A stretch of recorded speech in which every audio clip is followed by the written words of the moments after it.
어, 오늘 가져온 논문은 사실 슬랙에서도 말씀드렸는데 좀 머신러닝적인 어떤 디스커션을 많이 좋아하시거나 원하시는 분들은 오늘은 사실 좀 그런 내용은 좀 적을 것 같고요. 오늘은 좀 이 분야의 도메인 놀리지에 대한 내용이 좀 많은 것 같아서 좀 발표 준비하면서 걱정을 좀 했었는데 이거를 제가 오늘 이 이미지를 가지고 온 이유가 약간 그 좀 스페시픽한 분야더라도 이런 좀 블럭 위주로 설명을 많이 드리려고 해요. 좀 어떤 기법이나 어떤 오퍼레이션 딱 하나 이런 거 위주로 설명을 드리면은 그나마 좀 각자의 분야에서 오히려 이런 좀 외지에 있는 분야의 블록들을 갖다 사용하면은 훨씬 더 센세이셔널 논문도 많이 나오고 이럴 수 있으니까 좀 그런 방향으로 설명을 드리려고 오늘 많이 준비를 했고 그래서 오늘 좀 많이 잘 들어주시면 감사드릴 것 같습니다. 오늘은 태스크 자체는 비디오 프레임 인터폴레이션이라는 태스크고 사실 제가 제일 많이 연구하고 있는 분야인데 PR를 하면서 한 번도 이 태스크에 대해서 소개를 드리거나 해본 적이 없어서 겸사겸사 해서 가지고 왔고요. 인터폴레이션이라는 이 주제 자체보다도 비디오에서 이렇게 모션을 가지고 놀 때, 좀 오늘도 옵티컬 플로우가 등장을 하겠지만, 이 모션을 가지고 놀 때 좀 어떻게 가지고 놀아야 될지, 옵티컬 플로우라는 게 사실 맵에 어떤 벡터가 진짜 여러 개가 모여 있는 집합이라서 이거를 가지고 놀 때 되게 많이들 헷갈려 하시는 경우가 많더라고요. 그래서 그런 거를 확실히 좀 뭔가 짚고 넘어가면서 한번 오늘 이것저것 소개를 드려보려고 합니다. 그래서 일단 이 논문 자체는 제가 그 작년에 그 인턴을 할 때 제 멘토였던 분이 쓰신 논문인데요. 2020년에 소개된 이제 CVPR에서 소개된 인터폴레이션 논문이고요. 어, 이 비디오 인터폴레이션이 지금 2022년이니까 벌써 이제 2년 가까이 돼가고 있는데 아직까지도 이게 지금 비디오 프레임 인터폴레이션 전 세계에 있는 미들버리 벤치마크라고 하는 이제 벤치마크에서 리더보드인데요. 아직도 1등을 하고 있어요.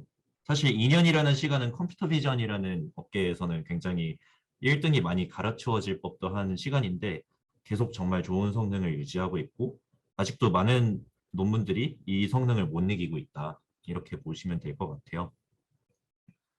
그래서 일단 대부분은 아실 것 같은데 비디오 프레임 인터폴레이션이라는 게 뭔지를 간단히 설명을 드리면 이런 거죠.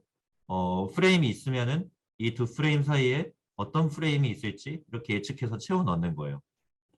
그래서 이런 내용인데 사실 인터폴레이션이라는 주제가 이미지에서는 되게 간단하고 뭐 연구 대상이라고 하기도 좀 그럴 만큼 어떤 두 픽셀이 있으면은 두 픽셀을 이렇게 에버리지 해가지고 하나를 뭔가 채워두면은 그게 인터폴레이션이죠, 사실. 그래서 이미지에서는 그래서 인접한 픽셀 사이의 어떤 코릴레이션을 다룰 때 굉장히 쉬워요. 그래서 어떤 그냥 지금도 인터폴레이션을 할 때 그냥 에버리징 정도만 하면 되고 아니면 뭐 바이큐빅 이 정도가 되는데 어, 비디오도 분명히 인접한 프레임 사이에 코릴레이션이 굉장히 많이 존재하는데 그냥 어떤 단순하게 접근을 했을 경우에 이 두 프레임 사이의 코릴레이션을 활용하기가 굉장히 까다로운 경우가 많아요. 그러니까 이 두 비디오 사이에는 모션이란 게 존재하니까 뭐 여기 있던 여기 꿀벌이 있으니까 여기 있던 벌이 여기로만 움직여도 이 둘을 그냥 컴캣해서 사용했을 때 효율이 좀 떨어질 수 있죠. 이 벌이 여기로 갔다라는 정보가 없는 이상. 그래서 이제 모션을 많이 쓰게 되는 건데 인터폴레이션에서도 약간 비슷한 고민을 하게 돼요. 예를 들면 이런 거죠. 이 두 비디오 사이를 인터폴레이션을 하려고 하는데 방금처럼 그냥 에버리징을 통해 가지고 이 둘을 그냥 이걸 흔히 오버래핑이라고 하는데 오버래핑을 시키면은 이런 비디오가 나오는데 요 프레임은 사실 우리가 원하는 프레임이 아니죠, 사실. 이런 프레임을 원하는 거예요, 우리는. 그래서 지금 여기서 뭐 저글링을 하고 있지만 이 공이 이렇게 움직이는 이만큼 움직였다라는 사실을 알고 그럼 이게 그럼 좀만 덜 움직이면 어떻게 될까? 이런 거를 예측을 해가지고 이 이미지를 생성해내는 게 우리가 하고 싶은 거죠. 그래서 사실 딥러닝을 통해서 이거를 하기 위한 기법들이 되게 많이 나오긴 했어요. 그래서 대표적이라고 하긴 좀 그렇고 요즘은 많이 비교도 안 되고 있는 논문인데 2016년에 그냥 단순히 이거는 정말 그라운드 트루스도 필요가 없죠. 그러니까 라벨링이 필요 없는 거죠. 그러니까 비디오가 있으면은 그냥 비디오에서 연속된 세 프레임만 딱 가지고 있으면은 이거 두 개 인풋으로 하고 가운데 GT 삼아가지고 학습을 시키면은 굉장히 쉽게 인터폴레이션을 학습을 시킬 수 있어요. 그래서 이거는 정말 단순하게 인풋 프레임 두 개 콘캣해서 넣고 아웃풋 프레임 하나 이렇게 뽑는 알고리즘인데 얘도 사실 이 네트워크가 학습되는 과정에서 물론 모션에 대한 걸 학습을 하겠지만 이 두 프레임을 넣어주는 과정에서 이런 모션에 대한 어떤 그 고민을 전혀 안 하고 그냥 두 개를 넣어준 거기 때문에 사실 이거 그러니까 즉 이것처럼 그냥 민을 해서 넣은 거에 조금 나은 버전에 불과하다라고 볼 수 있어요. 그래서 사실 이 이후 논문들이 이 논문을 많이 비판을 할 때 나오는 내용이 이제 블러리한 아웃풋이 되게 좀 많이 나온다. 선명한 아웃풋을 내기에는 좀 어려움을 많이 겪는다. 이런 얘기를 많이 하고요. 그 다음에 이제 이런 기법도 있어요. 이런 기법도 있는데 이거는 사실 옵티컬 플로우를 활용했다기보다는 오늘 소개드릴 논문의 저자가 옛날에 이제 2017년에 발표했던 논문인데요. 얘 같은 경우는 좀 특이하게 어떤 이제 이 벌이 여기서 이 위로 날아갔다라고 칠 때 이 벌이 가운데 있는 이미지를 만들고 싶은데 이걸 어떻게 하냐면은 이제 이미지는 이거보다 더 크겠죠. 이미지는 이거보다 이만큼 더 큰데 이 하나의 패치에 대해서 이제 좀 일정 커널 사이즈를 가지고 있어서 이게 보통 한 41 바이 41 정도 되는데 이 41 바이 41짜리에 커다란 커널을 여기다가 이렇게 곱하는 거예요. 곱하는데 이제 이 커널은 어떻게 얻느냐? 이 이미지를 이 전체 이미지를 통째로 듀럴 네트워크에 넣어가지고 요 픽셀을 얻기 위한 41 바이 41의 어떤 커널을 또 예측을 하는 거죠. 이만큼의. 그러면은 이제 이 커널을 여기다가 하나 곱해서 이제 컨볼루션을 취하고 웨이티드 썸을 하는 거죠. 그리고 다른 커널을 여기다가 이렇게 웨이티드 썸을 해서 요 픽셀 하나 딱 이걸 만들기 위해서 이제 어떤 픽셀들이 필요할지 그런 것들을 이제 픽셀들의 웨이트를 줘가지고 그럼 자연스럽게 요 벌을 만들기 위해서 요 패치에 대해서는 여기가 이렇게 어텐션이 많이 주어질 거고 요 패치에 대해서는 여기에 이렇게 어텐션이 많이 주어지겠죠. 이렇게 해가지고 합성을 하는 뭐 이런 좀 특이한 접근 방식도 있었는데 이제 이런 방식들도 있지만 이런 방식들의 한계가 아까도 말씀드렸듯이 어떤 블러리한 아웃풋이 나오는 경우가 많고 그래서 결국에는 이제 대부분의 연구들은 어디로 가게 되냐면 이 모션에 집중을 하게 돼요.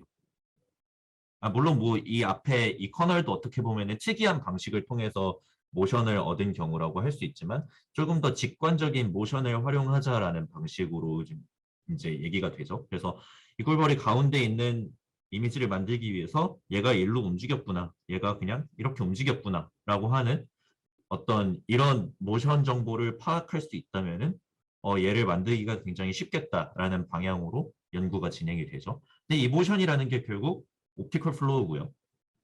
그리고 이제 이 옵티컬 플로우가 최근에 또 그 2020년 ECCV에서 막 베스트 페이퍼를 받았던 라프트라든지 이런 애들이 되게 이제 옵티컬 플로우 분야에서 그냥 옵티컬 플로우 자체의 성능이 되게 최근에 많이 올라왔어요. 그러다 보니까 더욱더 자연스럽게 이 옵티컬 플로우를 활용하지 않고 해보겠다라는 논문들보다 이 프리트레인드 옵티컬 플로우를 가지고 와서 활용하자라는 논문들이 조금 더 목소리가 강해지고 있는 추세고요. 그러다 보니까 이제 이 옵티컬 플로우를 활용하자가 되는데 이제 어떻게 활용할 것이냐가 되는 거죠. 옵티컬 플로우를 이렇게 구했다라고 치는데 그러면은 이 가운데 이제 꿀벌이 있는 이 이미지를 만들기 위해서 옵티컬 플로우를 어떻게 활용할 것이냐가 되는데 이게 이제 이 옵티컬 플로우를 따라서 이 픽셀들을 이동시키면 돼요. 이게 이동시키는 거죠, 이렇게. 그러면은 이 첫 번째 이미지 I1이라고 하고 두 번째 이미지 I2라고 했을 때 I1에서 이제 이 이미지를 이 픽셀들을 이렇게 이동시킨 요 버전이 하나 있을 거고, 그리고 i2에서부터 또 이 픽셀들을 이렇게 이동시킨 요 버전이 하나 있겠죠. 그래서 보통은 요즘 비디오 프레임 인터폴레이션 논문들은 대부분 다 이렇게 해요. 그래서 옵티컬 플로우를 성능 좋은 옵티컬 플로우를 가지고 와서 이렇게 옵티컬 플로우를 절반을 시킨 다음에 반띵을 한 다음에 이 가운데를 이렇게 보내고, 그러면은 이 아웃풋 이미지의 어떤 후보 이미지 두 개를 얻겠죠. 이 두 이미지를 이제 컨캣해서 뭐 리파인 하는 이제 신세시스 네트워크에다가 넣게 됩니다. 그래서 최종적인 뉴럴 네트워크 아웃풋이 얘가 나오도록 이제 학습을 시키는 거죠. 그래서 이렇게 픽셀들을 우리가 원하는 방향으로, 그러니까 어떤 특정 옵티컬 플로우에 따라서 이 옵티컬 플로우가 가리키는 방향으로 이 픽셀들을 이렇게 이사시키는 이 과정을 우리는 와핑이라고 해요. 이제 이 와핑이라는 이제 기법이 비디오 프레임 인터폴레이션 뿐만이 아니라 정말 다양한 분야에서 많이 쓰이고요. 그래서 사실 아까 이제 그 도영님 발표에서도 제가 여쭤봤지만 어떤 그 이미지 제너레이션에서 비디오 제너레이션으로 넘어간다, 또는 그냥 이미지 클래시피케이션에서 비디오 클래시피케이션으로 넘어갈다 할 때 보통은 이 옵티컬 플로우나 이에 준하는 무언가를 뽑아내서 이 픽셀들을 막 이동시키거나 하는 경우가 많아요. 그래서 첫 번째 프레임을 뭐 생성을 하고 두 번째 프레임으로 가는 뭐 옵티컬 플로우를 생성을 해서 이 픽셀들을 막 이동시킨 다음에 나머지 이제 비어있는 픽셀들을 채우고 이거를 반복하는 방식으로 간다든지, 이런 기법들이 과거에도 많았고 요즘은 어떻게 되는지는 잘 모르겠네요. 사실 그래서 이런 기법들을 이제 많이 쓰다 보니까 이 와핑이라는 오퍼레이션이 중요해지는데, 이 와핑이 이제 오늘 이 와핑에 대해서만 얘기 계속 할 거예요. 그래서 이 와핑이라는 게 되게 중요해지는데,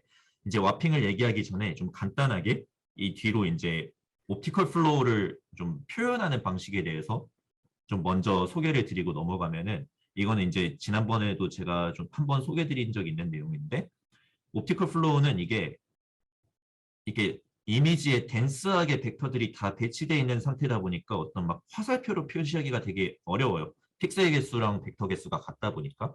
그래서 옵티컬 플로우가 어차피 2차원의 어떤 이미지와 사이즈 같은 맵이니까 이거를 이제 컬러랑 세츄레이션을 통해서 많이 표현을 하거든요. 그래서 컬러가 이제 컬러에 따라서 이제 방향을 나타내고, 이제 얼마나 좀 흰색이냐, 얼마나 좀 희끄무레하고 좀 파스텔 톤이냐, 이러면 이제 좀 움직임이 적은 픽셀이고, 얼마나 좀 색이 짱짱하냐, 이러면 이제 움직임이 큰 픽셀이다, 이렇게 보시면 될 것 같고, 이 옵티컬 플로우의 심오함이 어디서 발생을 하냐면은 이제 어 I1이랑 I2가 있을 때 이제 1에서 2 방향으로 가는 옵티컬 플로우랑 2에서 1 방향으로 가는 옵티컬 플로우가 있다고 칠 때 이제 똑똑하신 분들은 당연히 아니라는 걸 아실 수도 있는데, 처음에 딱 봤을 때 이 부분에 되게 헷갈려셔요. 그러면은 이거에다가 그냥 플로우에다 마이너스 붙이면은 요 반대 방향 플로우가 되지 않냐라고 하실 수 있는데,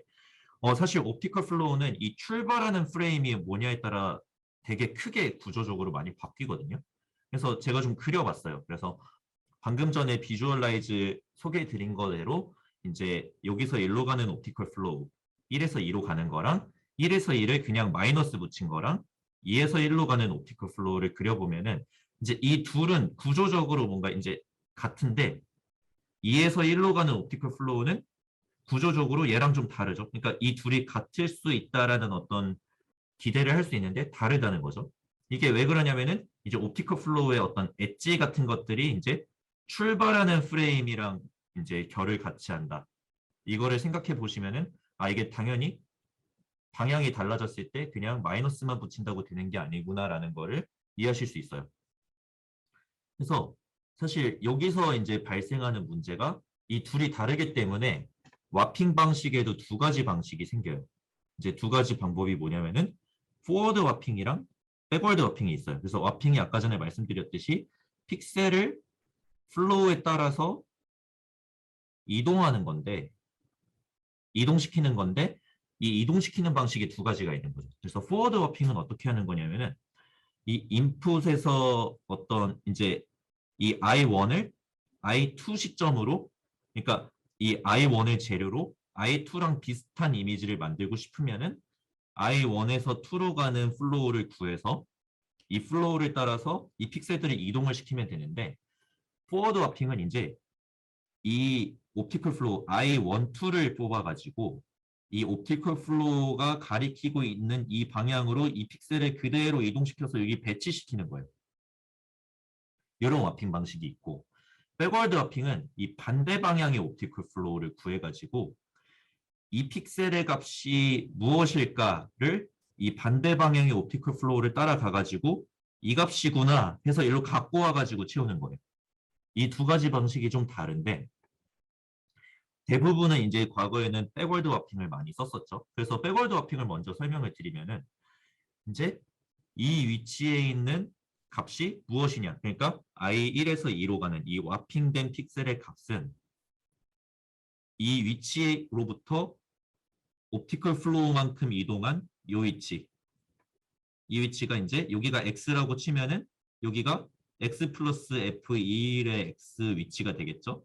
그럼 이 위치의 픽셀 값을 i1으로부터 가지고 온 게 이제 와핑된 프레임의 픽셀 값이겠구나라고 하는 그냥 아주 심플한 어떤 이제 이 식을 통해서 이제 와핑을 할 수 있게 되고요. 그래서 식도 있어서 이렇게 와핑을 하는 건 어렵지 않은데 이제 다만 이제 조금 짚고 넘어가야 될 점이 이렇게 샘플링을 했을 때 이게 뉴럴 네트워크에 한복판에 이렇게 들어갈 수 있는 일이 있는데 디퍼런셜을 하느냐 이게 이제 한 가지 이제 문제점이 되고 두 번째 문제는 이게 옵티컬 플로우가 정수 값을 가지지 않고 이렇게 막 플로트 값을 0.5, 0.5 이러면 어떡할 거냐라는 건데 이 두 가지를 한꺼번에 해결할 수 있는 방법이 뭐냐면은 이런 방법이에요. 바이리니어 인터폴레이션을 하는 거죠.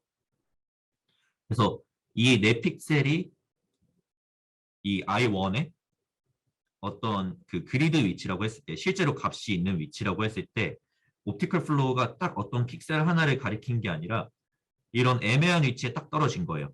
그래서 이 값을 이제 뽑아서 가지고 가야 되는 상황인데 여기는 RGB 값이 없죠. 그럴 때 그냥 이 근처에 있는 네 픽셀에 대해서 어느 픽셀에 가장 가깝냐에 따른 그냥 바이리니어한 웨이트를 곱해가지고 이 값을 가져간다. 그럼 두 가지가 다 해결이 되는 게 이제 그리드 로케이션이 아닌 경우에 그냥 이제 이 값을 가질 수 있으니까 좋고 이 값을 구하는 과정 자체가 리니어 펑션이니까 이제 그 미분도 가능해지는 거죠. 그래서 두 가지가 다 해결이 된다라는 거고요.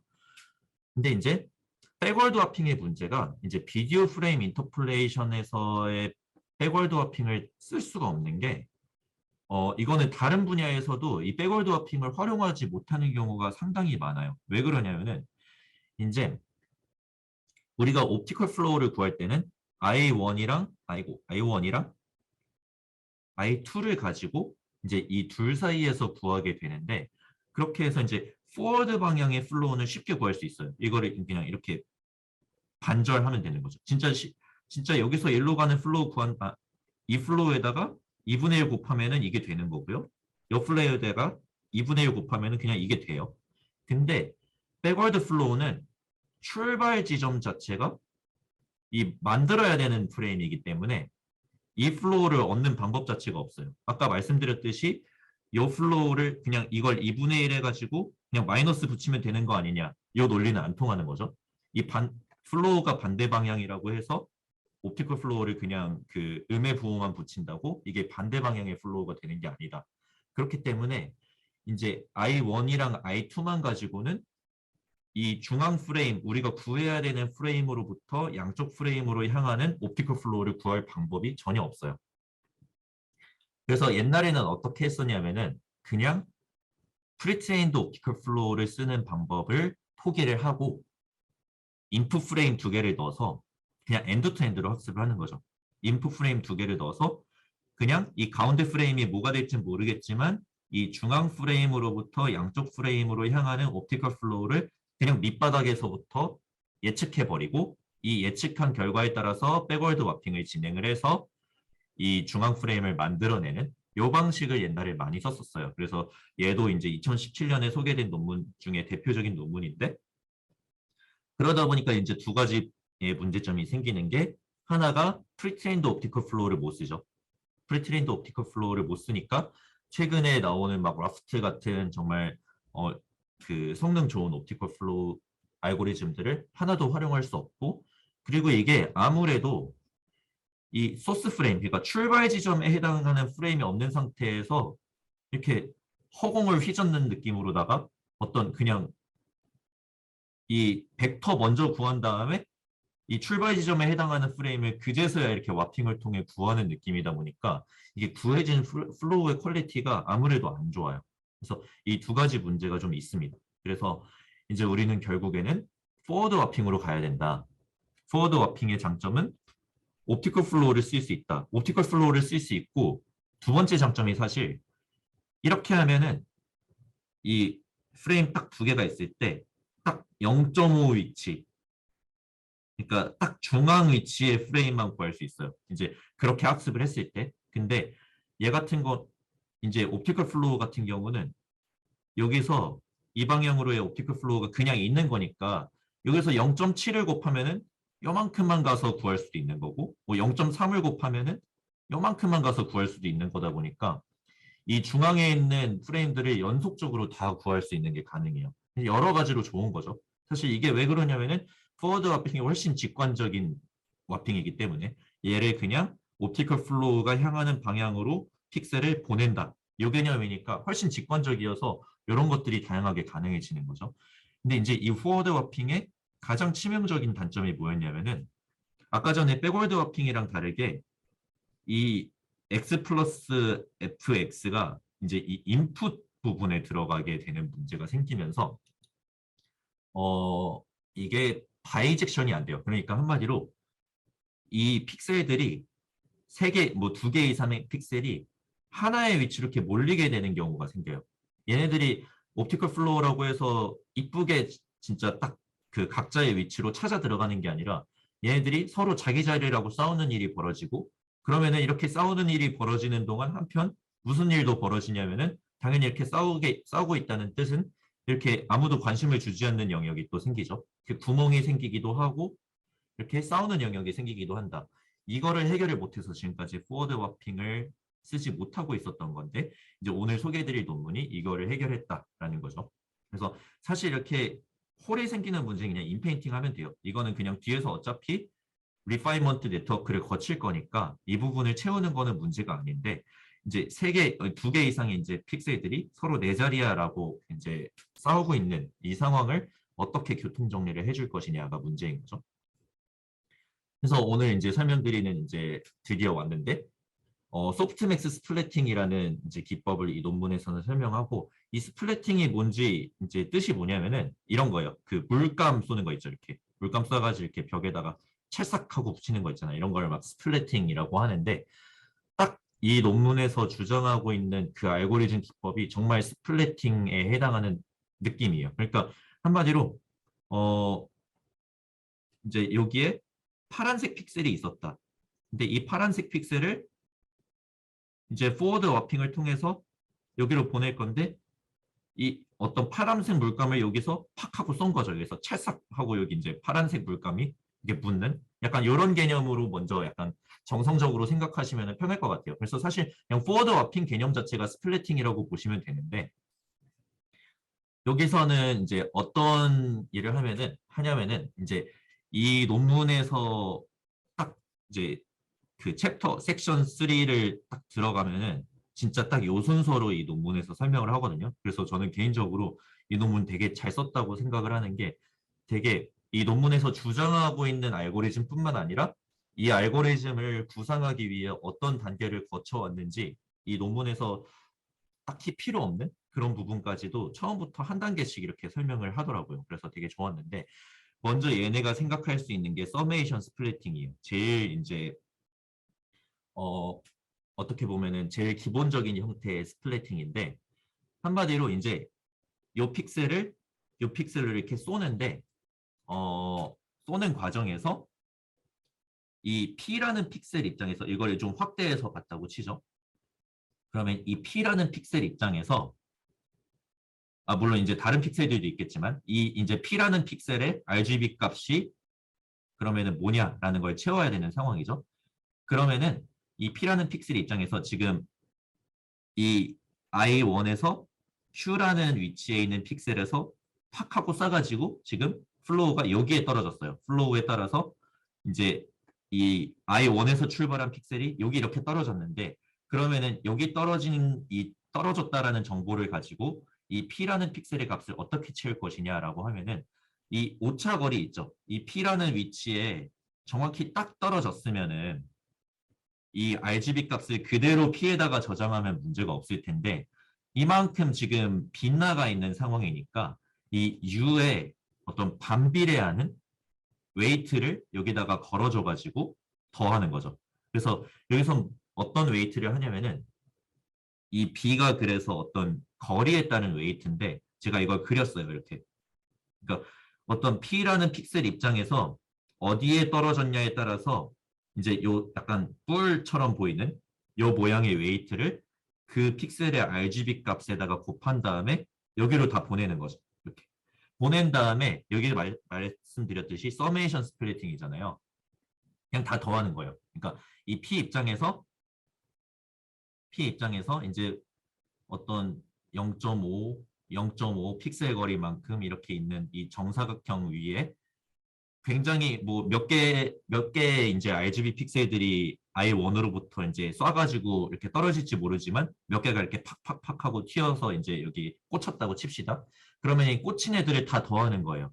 근데 지금 이 수식을 보시면은 딱 그 원 바이 원 크기의 정사각형 안에만 이제 서칭을 한다고 보시면 되고 이 바깥에는 그냥 0을 곱해서 이제 그 고려를 안 한다라고 보시면 되는데 아무튼 이 정사각형 안에 이제 찍히는 이 픽셀들을 이제 웨이트를 곱한 다음에 그냥 다 더하는 거죠.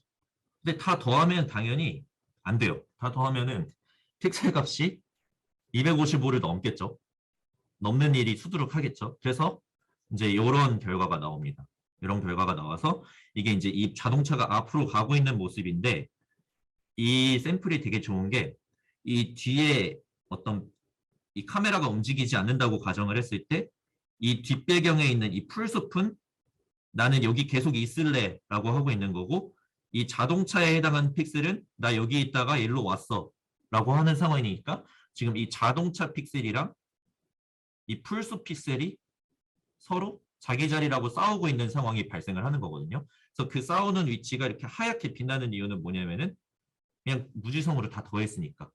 지금 어떤 거리에 따른 웨이트를 곱하긴 했지만 그냥 다 더했기 때문에 이렇게 하얗게 빛나는 거죠.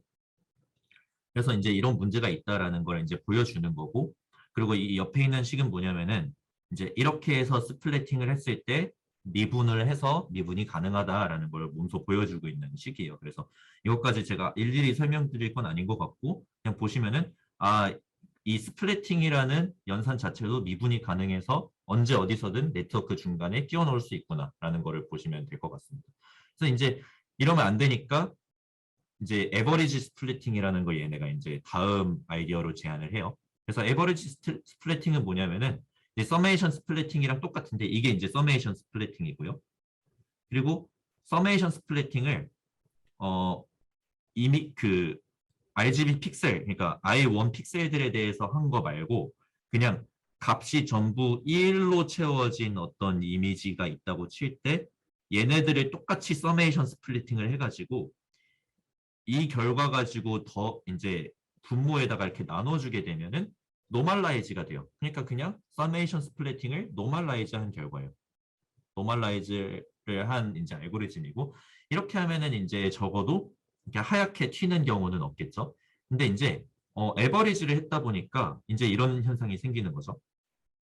보면은 아까 전에 말씀드렸듯이 풀숲이랑 자동차랑 서로 픽셀이 자기 자리다라고 싸운다고 했는데 에버리지를 했다 보니까 그냥 너희 그냥 그 너희 누가 이 자리의 주인인지 모르겠으니까 그냥 평균을 때려버릴게 라고 하다 보니까 여기 이렇게 초록색이 묻어 있어 이렇게. 당연히 뭔가 자동차의 픽셀이 이제 차지해야 될 것 같은 부분에 이제 초록색이 좀 많이 묻어 있다라는 거고요. 그래서 이제 나온 게 그러면은 웨이티드 썸이 좀 필요하겠네? 라는 내용이 이제 등장을 하는 거죠. 그래서 그러니까 이 자동차의 픽셀이랑 이 풀수 픽셀 중에 뭐가 더 중요하냐를 따지기 위해서 웨이트가 필요한데 이 웨이트를 그럼 뭐에 따라서 줄 것이냐를 생각해 보니까 얘를 지금 이 꿀벌이 이 벌집 뒤로 들어간다고 생각을 했을 때 에버리지 스플래팅 같은 경우는 이렇게 돼야 되는데 이제 원래는 사실 실제로는 이 벌이 뒤로 들어가는 게 맞잖아요. 그래서 이 벌이 그러면은 이 픽셀에 대해서 이 벌이 아니라 이 벌집이 선택된 이유가 뭐냐라고 봤을 때 뎁스라는 거죠. 뭐가 더 가깝냐, 뭐가 더 카메라에 가깝냐에 대한 내용이 되다 보니까 이 뎁스에 반비례하는 웨이트를 주게 되면은 되겠구나라는 이제 결론에 이른 거예요. 그래서 얘네가 이제 리니어 스플래팅이라는 걸 이 다음으로 제안을 하게 되죠. 그래서 이 리니어 스플래팅은 똑같이 에버리지 스플래팅이랑 똑같은데 스플래팅을 할 때 여기는 1 대신 어떤 웨이트 맵을 이제 그 스플래팅 하게 되고 이 분자에는 이 RGB 픽셀에다가 이제 U에 해당한 이 거리에 따른 웨이트뿐만 아니라 어떤 웨이트 맵을 곱하게 되는 거고 이 웨이트 맵은 이 뎁스에 반비례하는 맵이 되는 거죠. 그래서 아까보다 훨씬 나아졌어요. 근데 좀 그냥 초록색이 아직도 좀 묻어 있죠. 그래서 이 문제가 왜 발생하는지는 여기서 나오는데 이 웨이트를 어 이게 웨이트를 뎁스에 반비례하게 주게 되면 문제가 뭐냐면은 무언가에 반비례하게 주면 항상 발생하는 문제예요. 어떤 리니어한 스케일에 대해서 반비례하게 주면은 뎁스가 1이냐 10이냐 이것도 사실 9에 해당하는 차이인데 이 이제 웨이트 맵을 보면은 0.9 차이가 나게 되죠. 근데 100일이냐 110이냐 이것도 사실 뎁스로 따지면은 9 딱 차이 나는 건데 이거를 이제 인버스를 해보면은 차이가 거의 안 나게 되는 거죠. 그래서 이거를 이제 이 논문에서는 시프트 인베리언트 하지 않다 이 얘기를 하고 있는 거고 이 문제 때문에 아까 이제 이렇게 좀 초록색이 묻어 있는 현상이 발생한다라는 내용이고요. 그래서 얘네가 최종적으로 제안하는 게 이 소프트맥스 스플래팅입니다. 그래서 이 소프트맥스 스플래팅은 이 맵을 그냥 맵의 양쪽에다가 익스포넨셜을 취하는 거예요. 그러니까 여기다가 익스포넨셜을 취하게 되면 문제가 안 생겨요. 그러니까 이게 이제 인버스를 시켰을 때 리니어한 게 리니어하지 않게 되는 문제이기 때문에 이 인버스를 시켰을 때도 별 문제 없이 리니어하게 작동을 하게 만들려면은 그냥 EXP 익스포넨셜을 딱 곱해주면 된다, 취해주면 된다라는 거죠. 그래서 이 익스포넨셜을 양쪽에 취해줘 가지고 똑같이 아까 말한 리니어 스플래팅의 형태를 취해주게 되면은 훨씬 깔끔하게 이제 이 인터폴레이션이 되고 아까 정말 초록색이 거의 하나도 묻지 않은 상태에서 인터폴레이션이 완성이 된다라는 내용이죠. 그래서 이 논문에서 얘기하고 싶어하는 내용은 사실 그러니까 비디오 프레임 인터폴레이션을 깔끔하게 잘 했다라는 내용도 있고 그리고 취지 자체가 이제 이 논문 이후에 나오는 논문들이 이 논문을 많이 못 이기고 있다라는 내용도 있지만 저는 이 논문의 가장 큰 의의는 이제 포워드 방향으로 어떤 그, 그 이제 와핑을 하는 이 어떤 방법론을 정말 잘 제시하고 포뮬레이션을 잘 해냈다라는 어떤 이유가 가장 큰 것 같아요. 그래서 뭔가 앞으로도 이제 백워드 와핑을 쓰지 않고 이제 포워드 와핑을 이제 자유롭게 쓸 수 있는 그런 어떤 그런 게 열린 거죠, 사실. 그래서 이 논문에서 주장하고 있는 내용은 그런 내용이었고요. 사실 그래서 어, 이 이후에 이제 소프트맥스 스플리팅을 통해서 얘네가 이제 이미지를 스플리팅하는 게 아니라 또 여기다가 피라미드 형태로 피처를 이제 익스트랙션 한 다음에 이 피처 맵을 스플리팅을 또 해요. 그래서 피처 맵을 스플리팅 한 다음에 이 상태에서 신세시스 네트워크에다가 이렇게 컴캐스를 해서 넣어서 최종적인 아웃풋이 이제 GT랑 똑같도록 이렇게 엔드 투 엔드 학습을 결국 하게 되는 건데요. 이렇게 했을 때 장점은 이제 피라미드 와핑, 피라미드 형태로 이렇게 피처를 뽑는 게 왜 중요하냐면은 이게 모션을 다루는 대부분의 태스크들이 이게 라지 모션에 되게 취약해요. 그러니까 여기서 이만큼 움직이는 거 파악은 되게 잘하는데 여기서 이만큼 움직이는 거 파악은 되게 못하거든요. 그러다 보니까 얘를 이렇게 스케일을 줄여가지고 여기서 이만큼 움직이는 거로 바꾸면은 얘랑 똑같게 되잖아요. 그렇게 해가지고 이제 여러 스케일에서 뽑는다라는 내용인 거고 이렇게 해서 이제 뽑으면은 성능이 뭐 좋다라는 내용이죠. 그래서 사실 성능에 대해서는 뭐 크게 드릴 말씀은 없고 그냥 성능이 좋다인 거고요.